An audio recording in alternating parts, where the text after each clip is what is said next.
nascer, morrer, renascer ainda e progredir continuamente ao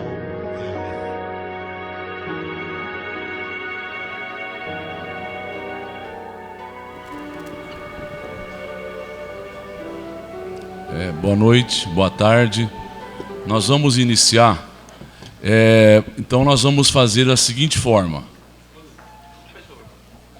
Nós vamos fazer uma prece. O Bacelli vai falar 20, 25 minutos e vai responder perguntas de vocês. Aí, se ele achar, ele vai respondendo e ponderando outros assuntos.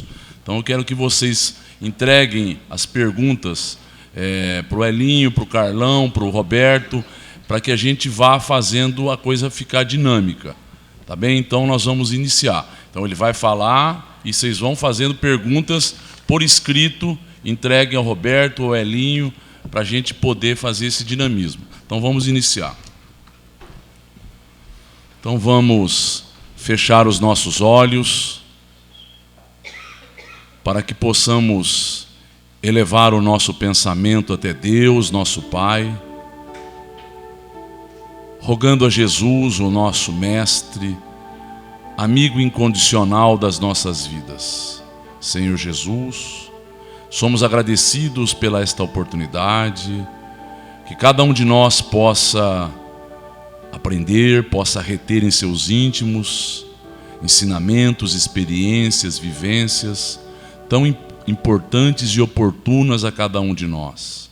Que o Bacelli seja inspirado, seja amparado e que cada um de nós saiba aproveitar, levando aos seus lares, aos seus afazeres, tudo que aqui foi amealhado, em termos de conhecimento, em termos espirituais, de intuições, de amparo, que saiamos enriquecidos, que saibamos nesse instante em que ocorrerá esta debate, essa dissertação, não apenas retermos, mas também estarmos concentrados, possibilitando que exista uma engrenagem, uma harmonização espiritual.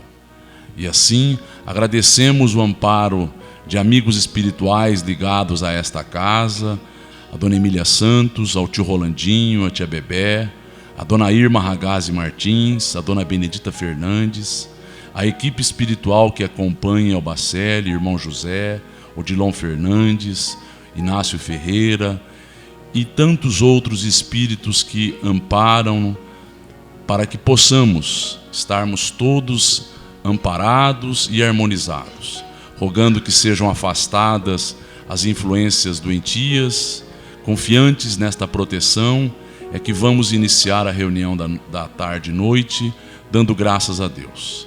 Que assim seja.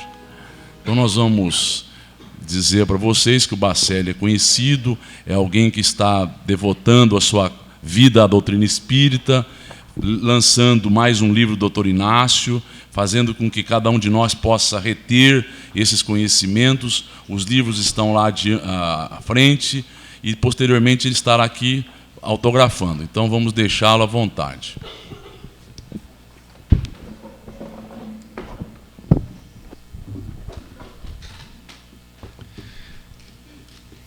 Queridos irmãos e irmãs, que Jesus nos abençoe.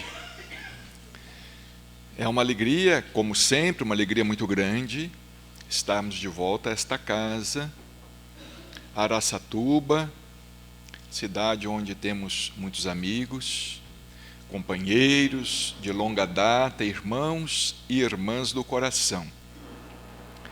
O Júnior nos propôs, vamos dizer, um formato diferente nesta tarde e noite,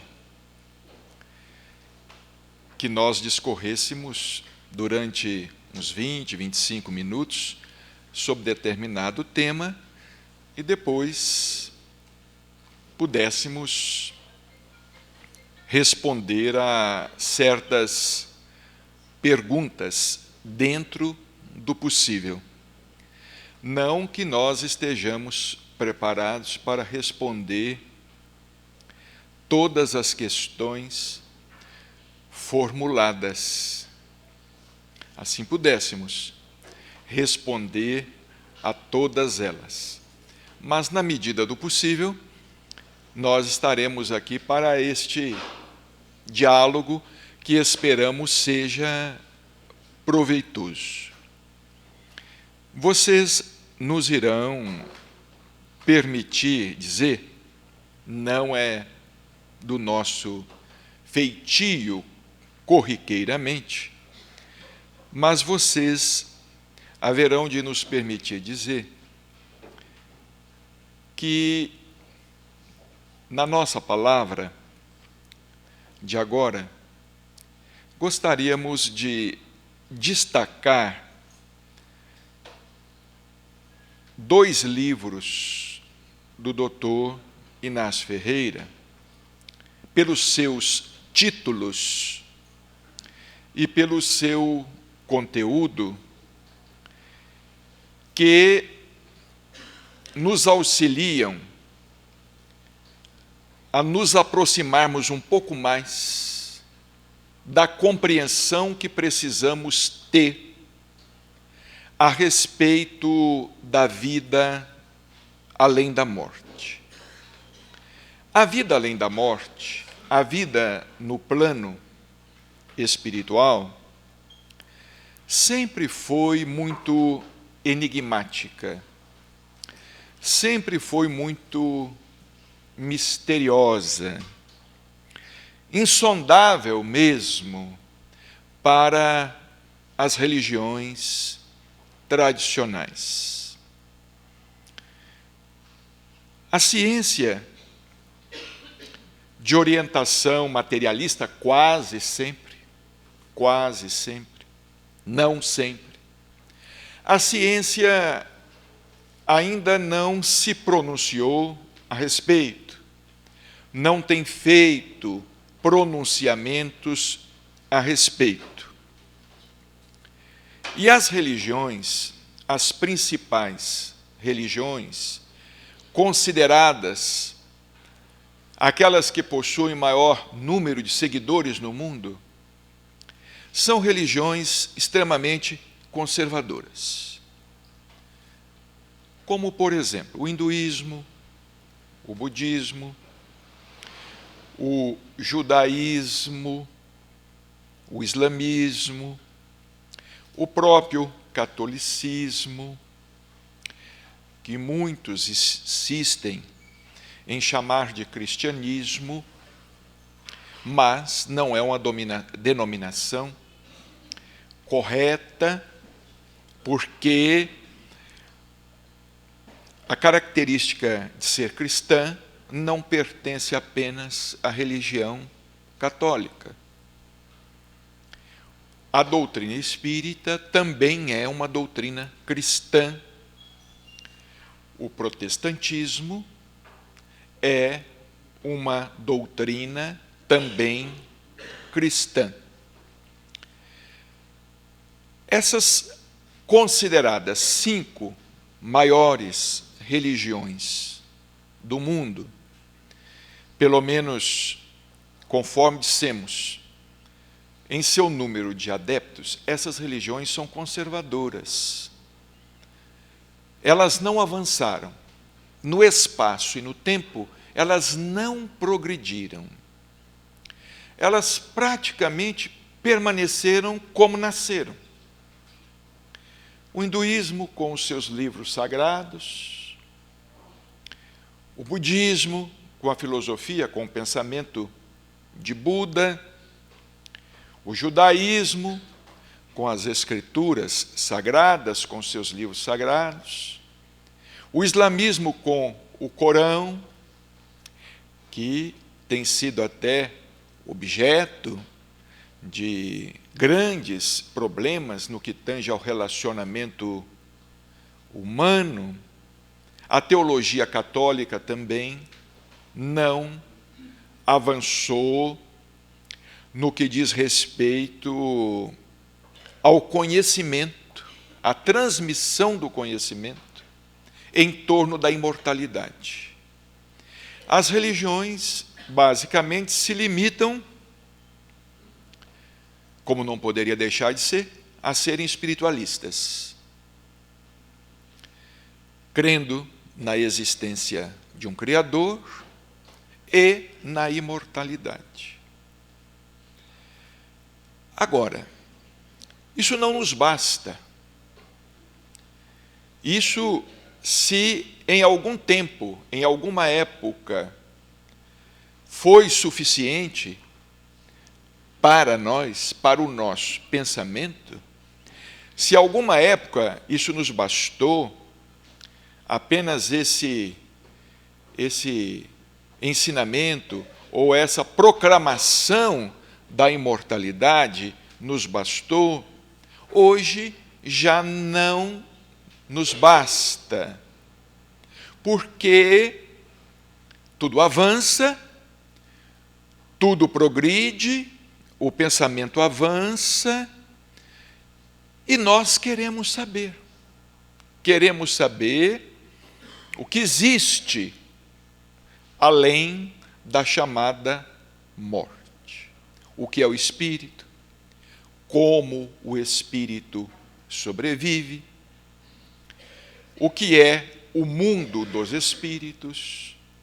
O que os espíritos fazem? Ou seja, o que nós fazemos, o que nós fazíamos, o que nós iremos fazer? Como haveremos de sobreviver?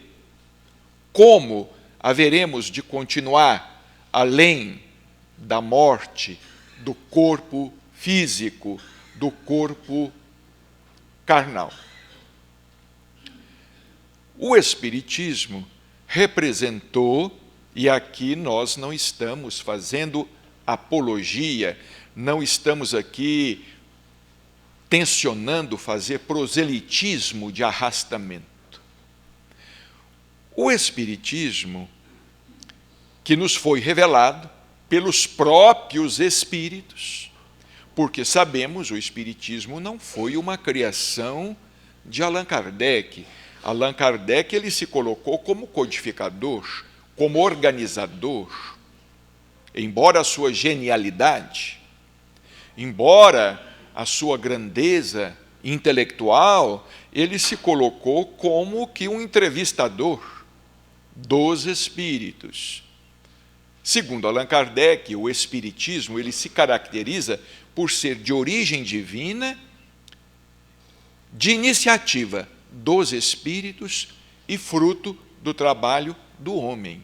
Foram os próprios espíritos que tomaram a iniciativa de nos trazerem os seus depoimentos.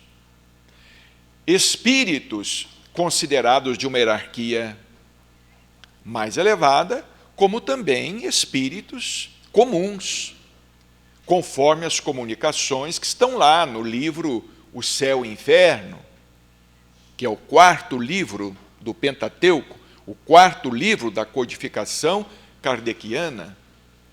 No livro O Céu e o Inferno, Kardec inseriu comunicações, entrevistas, que ele teve a oportunidade de efetuar com espíritos de múltiplas condições no além.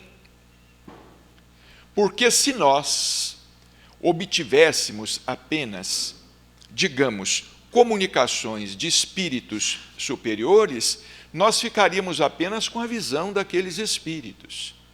E para que nós possamos ter uma ideia, por exemplo, quando nós queremos ter ideia de uma cidade, como é uma cidade, nós temos que ouvir vários habitantes. Eu não posso me limitar a ouvir quem mora apenas no centro da cidade. Eu tenho que escutar também quem mora na periferia da cidade.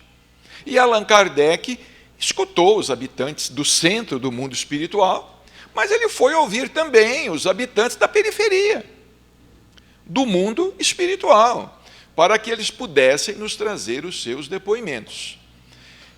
Então vejamos, os próprios espíritos vieram nos dizer, os espíritos que foram homens encarnados, como nós somos, homens e mulheres encarnados, os próprios espíritos é que se manifestaram.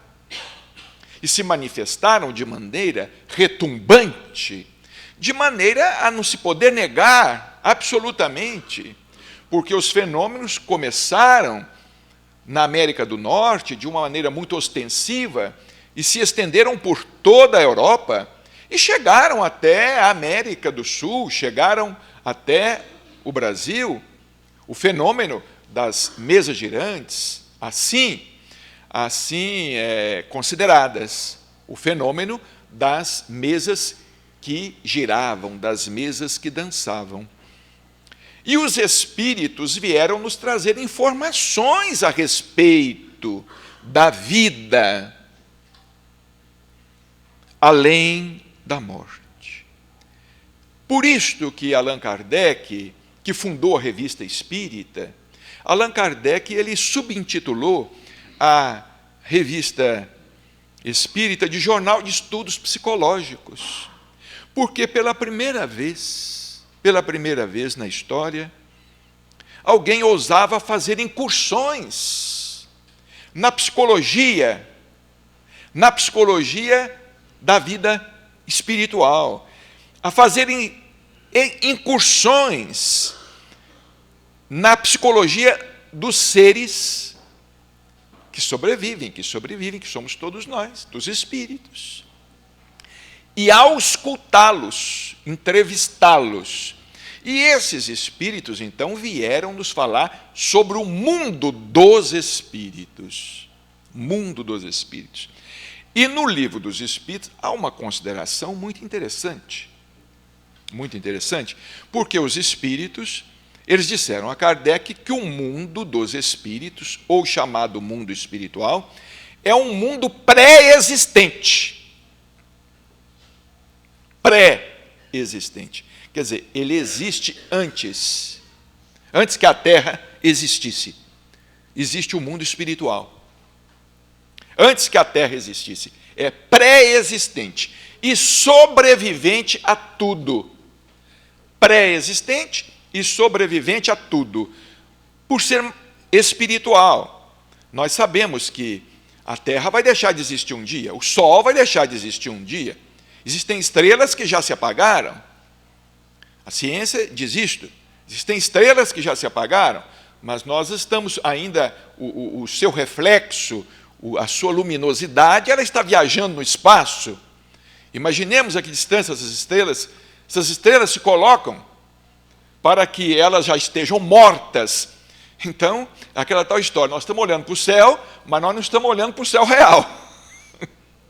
Ninguém está olhando para um céu real.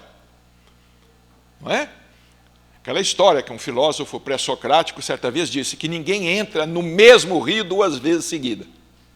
Ninguém consegue entrar no mesmo rio 2 vezes seguida. Porque eu entro num rio, hoje ele é de uma forma, eu entro amanhã, são outras águas.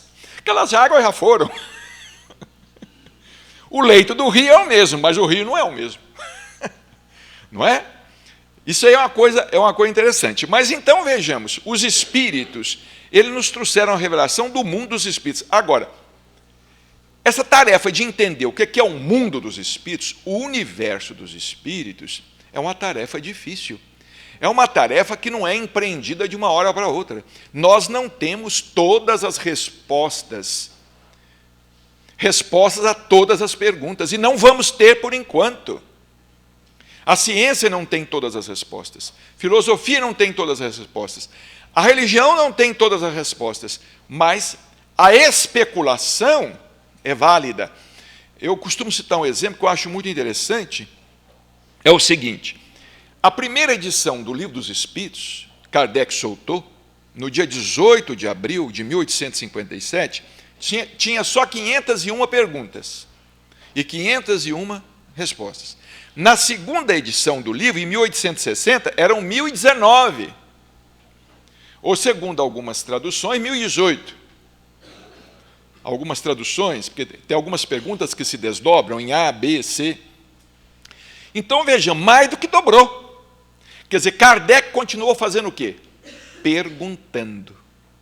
Se Kardec tivesse, vamos dizer, tido tempo, porque Kardec se dedicou à codificação do Espiritismo apenas 15 anos, é muito pouco. Ele escreveu, na introdução de O Livro dos Espíritos, que o Espiritismo é a ciência do infinito. É isso que é o Espiritismo. Ele colocou, Espiritismo é a ciência do infinito. Ciência do infinito não tem fim. Não acaba. O Espiritismo não se resume só à codificação. A codificação nos trouxe os fundamentos, princípios básicos, o alicerce da casa. Mas a casa está sendo construída, porque a casa não poderia ser construída sobre areia, porque ela cai. A casa tinha que ser construída sobre a rocha. E a codificação é a rocha. Então nós podemos construir em cima da codificação, da rocha, do alicerce da codificação. E foi isso que André Luiz veio fazer, André Luiz e Emmanuel principalmente, eles vieram fazer através de Chico Xavier. Quando, continuando nesse caminho progressivo do nosso conhecimento do mundo espiritual, porque vocês vejam bem, gente, tem regiões ainda na Terra, no mundo que nós habitamos, que são inteiramente inóspitas. Vocês querem ver uma coisa? Quem é que conhece a vida na profundidade dos oceanos? E tem mais água do que terra na Terra. Alguém já disse que a Terra deveria se chamar planeta Água e não planeta... Nós conhecemos, vamos dizer, essa superfície onde não tem água, onde não existe água, que não é o território todo, não é toda a dimensão do orbe planetário, não é? Nós conhecemos imperfeitamente. Existem regiões que ainda não foram conhecidas, não foram ainda colonizadas, e graças a Deus não foram, porque senão o homem ia destruir tudo. Não é? Na atual condição em que ele se encontra, ele destruiria muita coisa, porque onde ele vai, ele leva poluição, leva veneno. Onde ele vai, ele leva o seu rastro, e deixa aquela sua marca difícil. Mas vejam bem, nós não conhecemos a terra em que vivemos. A ciência não conhece o corpo que nós habitamos. Nós não conhecemos o nosso corpo. A gente nota muito bem uma ruga. Olha, estou com uma ruga, surgiu uma ruga. No espelho, né? Olha, meu bigode ficou branco. Não é? Olha, estão caindo os meus cabelos. Isso a gente nota. Mas a ciência não conhece o nosso corpo. Conhece a anatomia, mas ainda não conhece a fisiologia. Como é que funciona, como é que é a química celular, a química, como é que é isso tudo. Porque se conhecesse, curava o câncer, curava tudo quanto é doença. Mas não conhece. Impedia o envelhecimento. Impediria o envelhecimento, prolongaria a vida. Olha, nós não conhecemos o corpo que nós ocupamos. Nós não conhecemos o mundo em que nós vivemos. Eu moro num apartamento pequeno. Tem cômodo que eu passo meses sem entrar dentro. Tem hora que eu penso assim, gente, esse apartamento é pequeno, mas podia ainda ser menor. Porque eu não vou ali. Eu não entro naquele cômodo. Para que tem esse cômodo aqui no meu apartamento? Então vejamos bem, como é que nós podemos querer conhecer o mundo dos espíritos? Que é uma outra dimensão. Agora, sim, temos perguntas, nos é dado o direito de investigar, de questionar, de procurar, de conhecer? Claro, porque o conhecimento mais racional vai alicerçar mais a nossa fé, que é raciocinada. A nossa fé, a fé espírita é raciocinada, como escreveu Leon Denis. Hoje já não basta crer, quer-se saber. Antigamente era proibido perguntar. Eu não sou daquele tempo, porque eu sou jovem, mas não sou desse tempo em que era proibido perguntar, mas peguei alguma coisa. Muita coisa, por exemplo, eu fui criado, digo a vocês, dentro da igreja, tenho o maior respeito pela igreja, pelo catolicismo, mas tinha coisas que era mistério, não podia perguntar. Você não pergunte isso é mistério. Você não pode estar mexendo nesses assuntos. Vocês devem ter visto isso também, que não podia perguntar, mistério. Só que hoje você fala para uma criancinha que é mistério, ela fala assim, por quê? Como é que faz? Nos sobram duas alternativas. a alternativa do materialismo, que vai acabar com a humanidade, ou a alternativa do espiritualismo, mas do espiritualismo progressista, que avança, que não teme a ciência e caminha lado a lado como a ciência, como queria Allan Kardec. Porque Kardec dizia o seguinte: o espiritismo há de ser científico ou não sobreviverá. E Allan Kardec também escreveu que o espiritismo surgia como o mais poderoso auxiliar das religiões. Que ele não surgia para combater as religiões, ele surgia para combater o materialismo, que é o adversário de todas as religiões. Aliás, o materialismo não é o adversário das religiões, o materialismo é adversário da humanidade. Quando a gente vê esse pessoal que está fazendo por aí, ditador, sanguinário, revolucionário, gente corrupta, político corrupto e papapá, é porque esse povo não crê em nada. Diz que crê, mas não crê. Porque quem crê, teme. Teme as consequências da ação. Teme a lei de causa e efeito. A lei de ação e reação. Teme a justiça divina. Por isso que um dia, essa crença na reencarnação, quando ela se generalizar, a pessoa vai pensar. Não é? O doutor Inácio cita um exemplo muito interessante. Por exemplo, por que as pessoas desmatam, fazem desmatamento, derrubam as árvores? Porque pensam assim, amanhã ou depois a terra vai virar um deserto, mas não vou estar aqui. Quem vai estar aqui são meus netos, meus bisnetos, meus trisnetos. Eles que se virem. Eu não vou estar aqui, eu estou desfrutando do ar puro, tem água, e vou derrubar madeira, vou derrubar floresta. Mas se ele pensar assim, amanhã eu vou ser bisneto de mim mesmo. Eu vou voltar à terra, e eu vou encontrar a terra estéril, tal como eu a fiz. Aí ele vai, eu não posso fazer isso. Eu não posso fazer isso, porque eu vou querer água, não vou achar. Eu vou querer uma fruta, não vou ter. Eu vou querer uma vida melhor, não vai ser possível.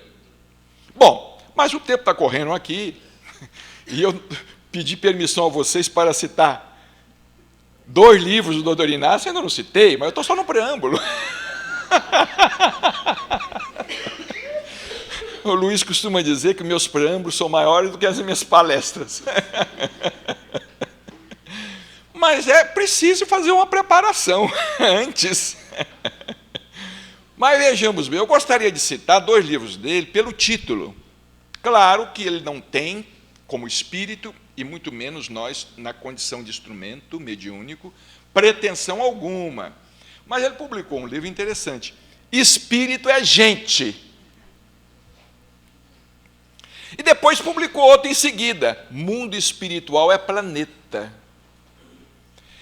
Essas 2 concepções, espírito é gente, concepções, aliás, que isso não é novidade, está nas obras de André Luiz.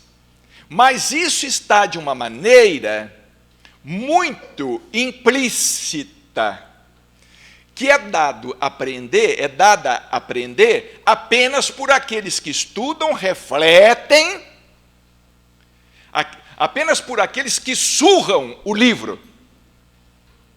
Ou seja, aqueles que pegam o livro, riscam, rabiscam, escrevem e destroem o livro, não na fogueira, mas destroem de tanto passar página, e olhar, e ver.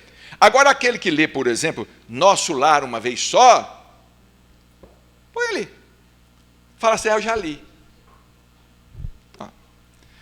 Você pode ler um jornal, você pode ler uma fotonovela, você pode ler um romance, mas um livro espírita, como de André Luiz e de Emmanuel, não são para ser lidos, são para ser estudados.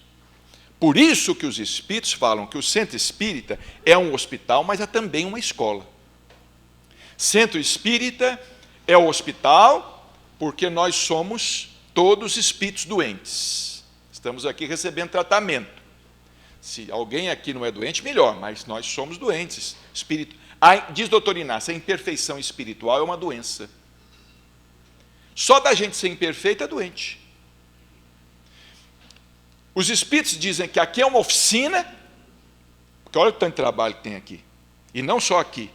Nos departamentos dessa casa, lá que nós tivemos hoje lá no nosso lar, nas casinhas que estão sendo casa transitória, as casinhas estão sendo reconstruídas, na livraria, e não sabe coisa, muita coisa. É uma oficina de trabalho, de muito trabalho, e que dá emprego espiritualmente para muita gente. Para a gente que quer trabalhar e já compreendeu a necessidade de trabalhar, porque não é o trabalho que necessita tanto de nós quanto nós necessitamos do trabalho. Nós precisamos mais do trabalho do que o trabalho necessita de nós. Quem vem ao centro espírita trabalhar não faz um favor para o centro espírita. Quem vem ao centro espírita trabalhar, quem trabalha pelo espiritismo, não faz um favor ao espiritismo, faz um favor para si mesmo. Para si mesmo. Você aqui não está dando nada, você está mais recebendo do que dando. E se você não trabalha, a sua dívida aumenta, porque você só recebe. Recebe, e quer mais. Essa coisa toda. Então, o Dr. Inácio publicou esses 2 livros. Espírito é gente, mundo espiritual é planeta. Espera aí, espírito é gente? O que é gente? É pessoa. Porque até bem pouco tempo a gente se referia ao espírito, né? É uma entidade estranha. O que é o espírito? Não é? Quando a gente fala assim, os espíritos vêm aqui no centro, eles aparecem, olha, tinha um espírito ali. A gente fala como se fosse quase uma assombração. Aqui, olha, eu vi um espírito. Você não viu o espírito, você viu uma pessoa desencarnada. Você viu um ser humano, você viu uma mulher, você viu um homem, você viu um jovem. Você é espírito. Você se assombra com os espíritos, assombre com você mesmo olhando no espelho. Porque você é espírito. Assombre-se com você mesmo. Então nos falta essa concepção. Nos falta essa concepção de que o espírito realmente é gente.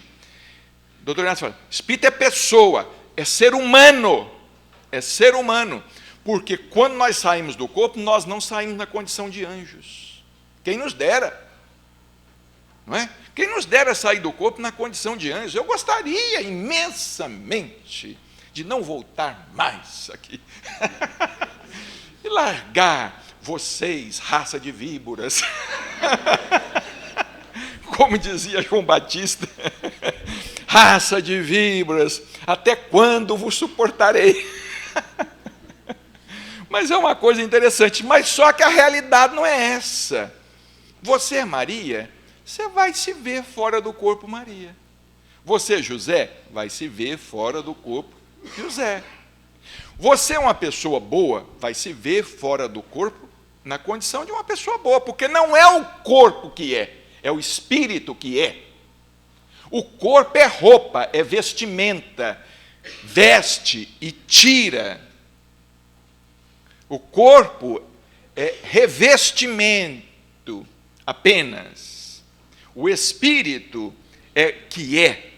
Então, espírito é gente. Quando a gente começa a pensar que espírito é gente, a gente não tem tanta dificuldade para imaginar como é que possa ser um mundo espiritual. Porque o mundo espiritual é um mundo das gentes desencarnadas, das gentes mortas, ou supostamente mortas, que não estão mortas, estão fora do corpo, simplesmente. E ele vem no outro livro e fala assim, mundo espiritual é planeta. Porque aqui entra uma coisa muito interessante, e os assuntos são diversos, o Júnior só me deu 15 minutos para falar nesta noite. Ele não está contra os oradores agora. Mas vejamos como são as coisas. A gente fala assim, plano espiritual. Como é que você imagina o plano espiritual? Quando você fala em plano. Plano. Olha, o plano espiritual. Essa mesa, plana. Plana. A Terra é plana? A Terra não é plana. A Terra é redonda, ligeiramente achatada nos polos. Não é? Então, quando você fala em plano espiritual, começa por aí, está errado. Essa concepção de plano espiritual. O doutor Inácio fala assim, meu filho, tem muito espírita achando, se referindo ao plano espiritual, como os homens se referiam à Terra quando achavam que a Terra era quadrada. Houve uma época em que nós acreditávamos, os homens acreditavam que a Terra era um disco, era retangular, ou fosse quadrada. Né? Chegava-se a imaginar que o oceano, eles tinham até medo de navegar, os navios. Assim, vai chegar num ponto que o mar faz assim. Até que um dia, eu não sei se foi Marco Polo, não sei quem foi, alguns falam que foi Marco Polo, outros falam que foi outros, ficou olhando o navio e sumiu no meio do mar. E ele foi desaparecendo primeiro o casco, primeiro desapareceu o casco, quer dizer, ele não desapareceu de repente. Ele foi desaparecendo gradativamente. Depois o mastro, depois as velas. Ele falou assim, ai gente, o navio foi desaparecendo assim. Então, o negócio não é... O negócio é redondo. E começou a ter-se a concepção de que a Terra era circular, era redonda. Não é? Ligeiramente achatada nos polos. Então, quando se fala em plano espiritual, a pessoa pensa assim, aquilo deve ser plano. Não é? É um plano assim, é uma planície que é infinita, se perde de vista. Não tem morro para subir, não tem morro para descer, tem nada, não tem acidente geográfico. É uma planície, é uma coisa maravilhosa. Então, isso é uma concepção equivocada. Por quê? Chico Xavier dizia assim, olha, quando eu tenho oportunidade de enxergar os diferentes mundos, eu os enxergo como se fosse uma bola dentro da outra bola. Então vamos aqui citar um exemplo. Uma bola de gude dentro de uma bola de ping-pong. A bola de gude e a bola de ping-pong dentro de uma bola de beisebol. Essas 3 bolas dentro de uma bola de futebol de salão. Essas 4 bolas dentro de uma bola de futebol de campo. Essas bolas dentro de uma bola de futebol de basquete. E vai por aí. Uma bola abraçando a outra bola. Certa vez, um repórter foi entrevistar Chico Xavier. Um jovem repórter. E esse jovem repórter não acreditava em mediunidade, não acreditava no que o Chico falava. Ele foi entrevistar o Chico. O Chico deu a ele uma entrevista, e quando terminou a entrevista, o Chico foi acompanhá-lo ao portão de sua casa. Era noite. Era noite e o céu estava muito estrelado. Dava para se ver a Via Láctea, o céu estava uma maravilha, muito estrelado. Quando chegou no portão, o Chico foi se despedir do repórter. E o Chico disse assim para o repórter, você não acreditou nada disso que eu falei, não é? Sobre mediunidade. Aí o repórter falou assim, Chico, não acreditei mesmo.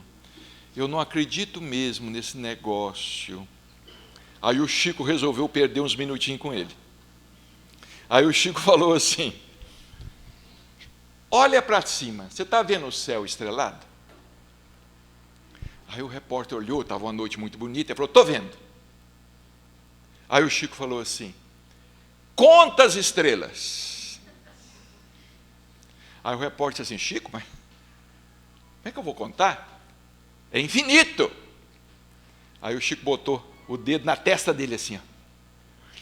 O infinito que existe lá está aqui dentro da sua cabeça. Você também é infinito. A criação é infinita. Aí o repórter disse assim, Chico, mas como é que esses espíritos que estão no mundo espiritual enxergam a gente e a gente não enxerga eles? Aí o Chico disse assim, imagina uma cebola dividida ao meio.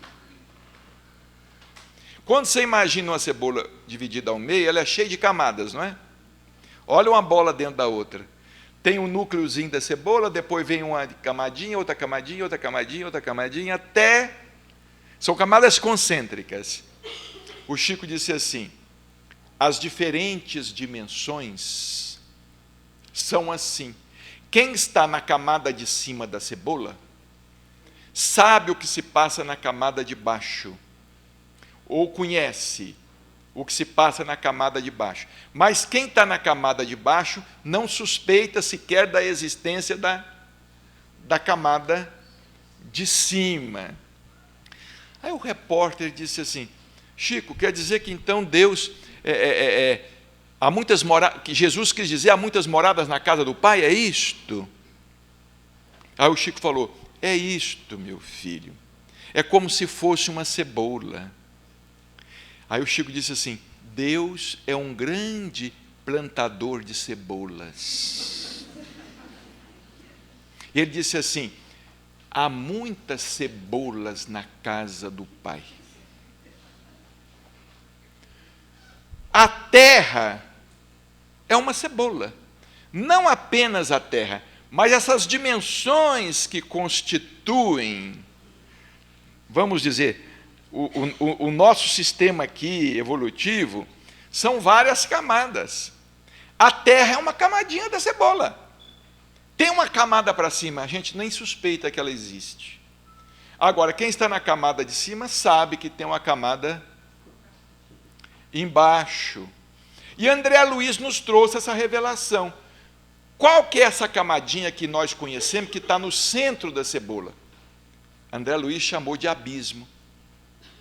Qual que é a segunda camadinha da cebola? André Luiz chamou de trevas. O abismo, se vocês quiserem estudar sobre o abismo, leiam o livro Obreiros da Vida Eterna. Se vocês quiserem conhecer sobre as trevas, leiam o livro Libertação. Se vocês quiserem conhecer sobre a terceira camada da cebola, não precisam ler em livro nenhum, porque nós estamos habitando nela. É a crosta, é a terceira camada da cebola. Tem a quarta camada da cebola, que é a chamada umbral. A quarta camada da cebola, quem quiser ler sobre ele, lê Nosso Lar. É um dos livros que se pode ler sobre isso.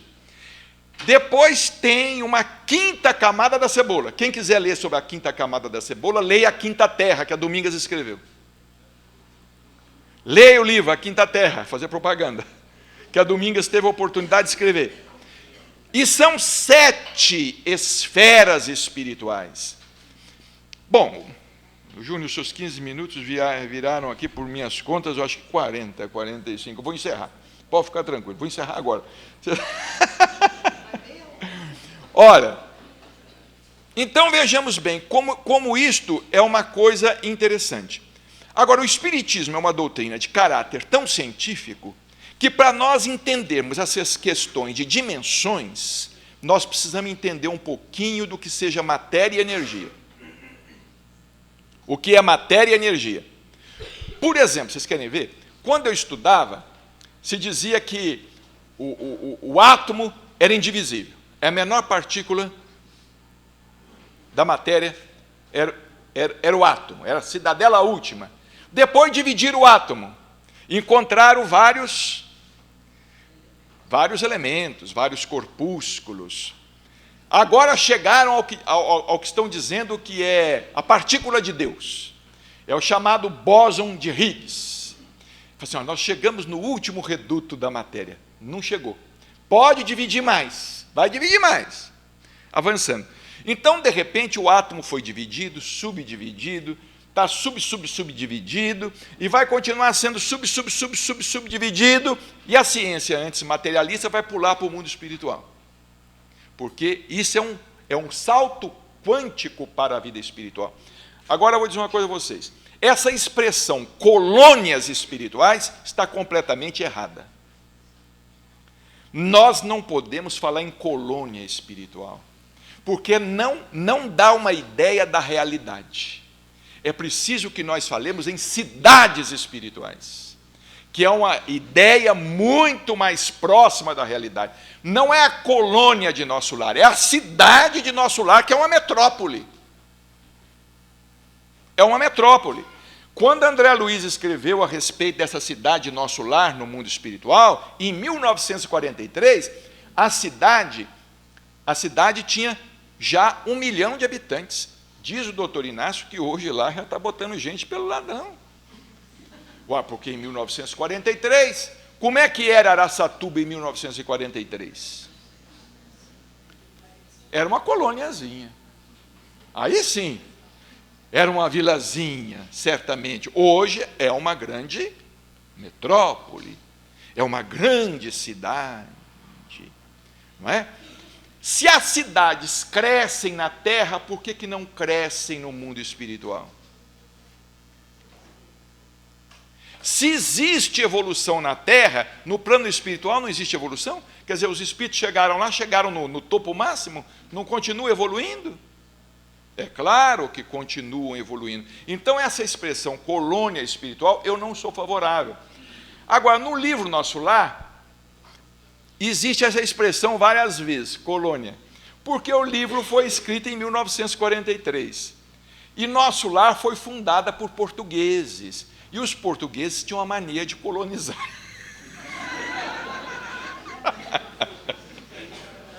Quiseram até colonizar o mundo espiritual. E colocaram na colônia de Nosso Lar. Mas não é colônia, é cidade. E não é só Nosso Lar, tem cidade aqui em cima de Araçatuba. Bom, imaginem uma pedra lançada no meio de um lago. Um lago tranquilo. Joga uma pedrinha lá no meio, o que faz? Ondas. Nós estamos vivendo numa onda só. Tem uma onda que é quase semelhante àquela onda em que nós estamos, que é habitada pelos espíritos. Depois tem outra onda, habitada por espíritos mais superiores. Outra onda, por espíritos mais elevados. Quanto mais etéreo, quanto mais elevado o espírito, mais etéreo é o seu corpo espiritual. E mais etéreo é a dimensão em que ele vive. Mais etérea é a dimensão em que ele vive. Porque a matéria do corpo espiritual corresponde à matéria do ambiente, do meio ambiente que se vive. Era isso que nós queríamos falar rapidamente, nesta tarde e noite, e vamos ver as perguntas que o Júnior tem aqui para nós.